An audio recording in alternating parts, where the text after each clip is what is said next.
I got a kind of unplanned neon stuff delivery, and you can join me unboxing and trying all the parts.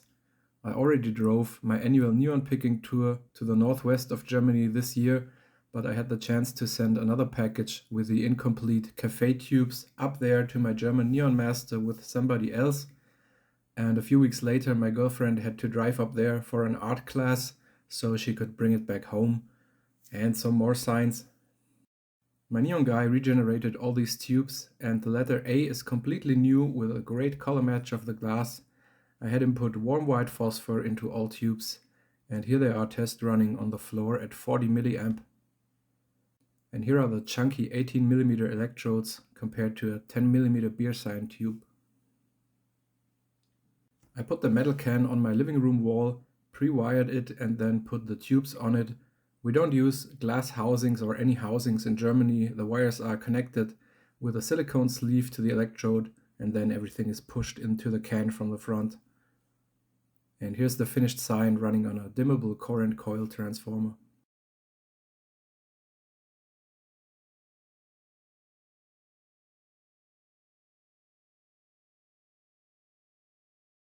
Besides the cafe tubes, I got some loose tubes and some signs with the delivery. Those two beauties came from the same seller up there, and they look brand new.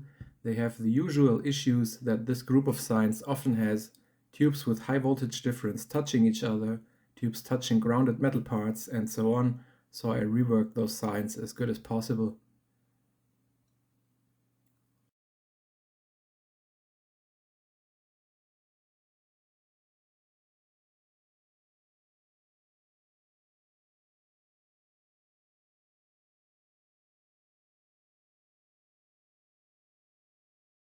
Some single tubes. The Coker was a brake repair that fits this sign by ANS.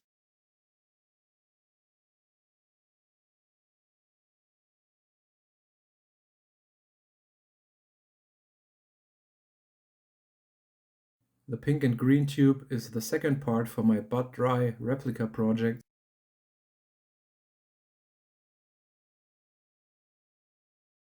And that strange warm white thing is a cowboy hat. I had that little Bud Light tubing over and wanted to add something, and there's an original George Strait sign with a very similar hat, so I bent such a hat, picked an old metal frame that I could modify to fit it all, and here's the finished sign on it.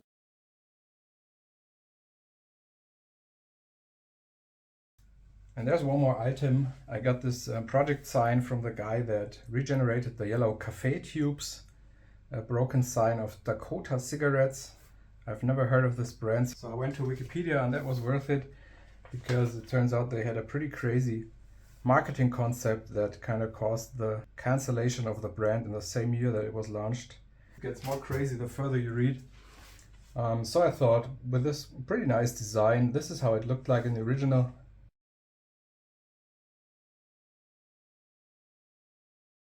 And with this interesting and crazy backstory, this should be worth preserving, because I thought from the picture that he sent me that the Dakota tube is unbroken, and it still looks like that.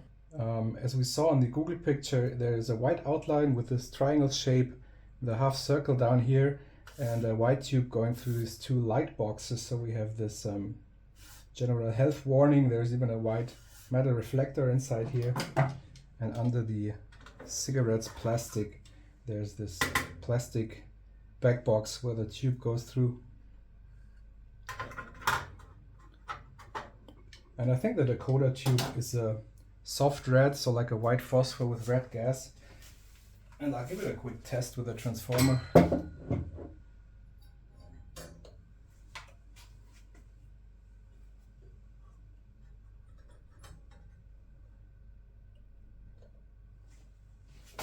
See.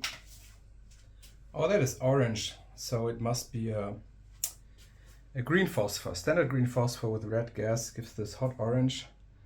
Not sure if you really can see how this color looks. Let me try to adjust something here.